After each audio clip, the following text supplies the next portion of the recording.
This is our sidewalk, which, as you can see, is pretty clean. Considering we had a big snowstorm last night, lots of snow. We shoveled a few times yesterday and then this morning, whereas you can see our neighbors is not nearly as clean, which we mentioned because this morning when we were out shoveling, he came out, or actually it wasn't our neighbor, it was some guy, we'd never seen him before, and he had a shovel. And he didn't say anything to us for a while, which was also kind of weird, because we were both basically within inches of each other shoveling. And then all of a sudden he goes, "Oh, your shovel must be better than mine." And, our shovel is this plastic thing, and his is a heavy-duty metal shovel. And we were like, well, it might have helped had you shoveled yesterday. His shovel was basically like that guy's, whereas ours was, this flimsy green plastic thing. But anyway, we don't want to get on our high horse about that because sometimes we don't shovel either, and that's just kind of the way it goes. That's the fire department, which we always dream of converting into a condominium. And this is our favorite sign. So we like to imagine someone getting crushed like that in the gate.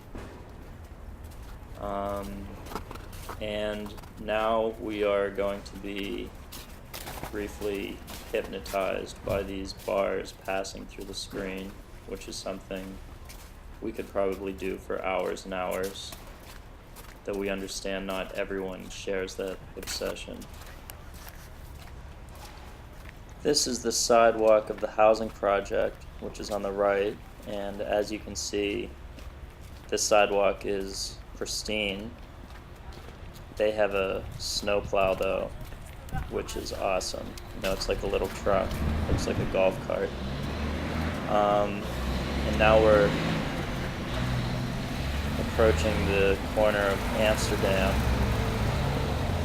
which is probably not the most scenic corner in the city. And we're going to try and cross the street. That's looking down Amsterdam. Here comes a bus. I'm going to try and get as close to that as possible.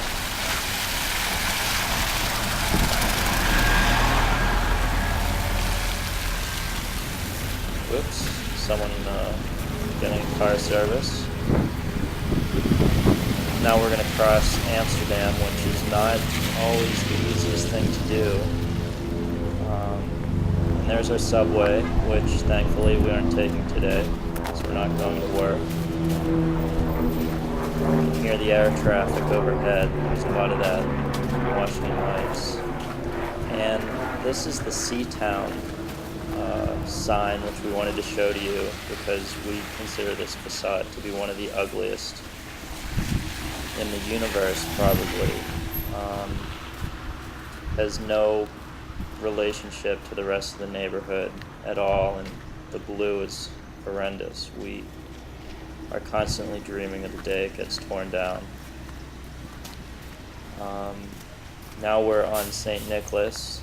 There's a nice view of St. Nicholas, which is a traditionally very grand avenue. Lots of architectural detail. This restaurant was shut down about a year ago because it was serving more drugs than food. So they finally hit the road. We're now headed up to Jumel Terrace, which is the name of this historic area. This block is called Sylvan Terrace, which is one of our favorites because it always reminds us of New Orleans, like 150 years ago, even though, we've never even been to New Orleans, but there you have it. And at the end of the block, you can see the Morris Jumel Mansion, which is the oldest mansion in Manhattan. That's where George Washington supervised the troops during the Revolutionary War. There's a police car, which is a rare sight, but not totally unprecedented. And I think we now hear the birds.